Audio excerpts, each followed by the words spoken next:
Welcome to another Mayanot moment. We read at the very beginning of this parasha, Vayeitzei Yaakov mi Be'ersheva vayelech Harana. Yaakov leaves home for the first time. He leaves Beersheva and is on his way out into the big wide world.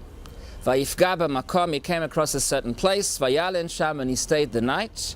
Kiva hashemesh, for the sun had set. Vayikach me'avnei hamakom vayasem mira'ashotav, he takes from the stones he sees lying around and he places them around his head. Vayishkav b'makom ahu, and he slept there that night.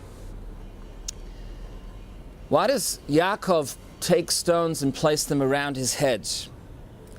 So Rashi explains, Asa'an kamin marzev saviv l'rosho, he made them into a little igloo around his head, sheyareh mipnei chayot ra'ot, because he was frightened of the wild animals. So the Rebbe asks a very obvious question. If you're frightened of animals and you need protection, then why just your head? Why doesn't Yaakov protect the rest of his body? So clearly, the wild animals that Yaakov is frightened of are not physical wild animals. Because even if you're swimming in the sea and you're wearing a helmet, but the shark nibbles at your toes, it's not very healthy. What is Yaakov worried about? Yaakov realizes he's going out for the first time into the wide world, and there's lots of wild animals out there, spiritual wild animals. And what needs protection is his head. The pasuk says, "Yegia kapecha ki tochal ashrecha v'tov lach." When you eat the labor of your hands, you will be happy. It's good for you. When we're out there laboring, making our parnasa, working for our livelihood, by all means, it's an important thing. But don't forget, it should only be yegia kapecha, the labor of your hands, but not of your head. Keep your head protected. Make sure that your identity, the real important elements of life, what to really focus on, is very clear.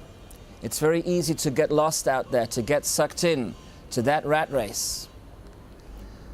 They tell the story, if I'm not mistaken, about a chassid of the Alter Rebbe, that he once opened a galoshin factory. It's footwear.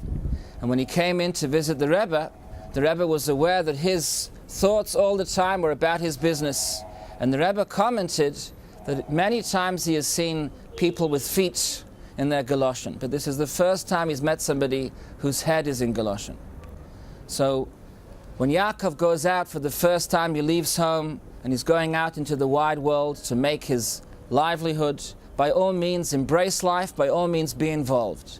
But ensure that our head is protected, and those wild animals that try and seduce and pull us away from who we are meant to be, we should ensure that we are protected and we have our focus and identity is very clear. Shabbat Shalom.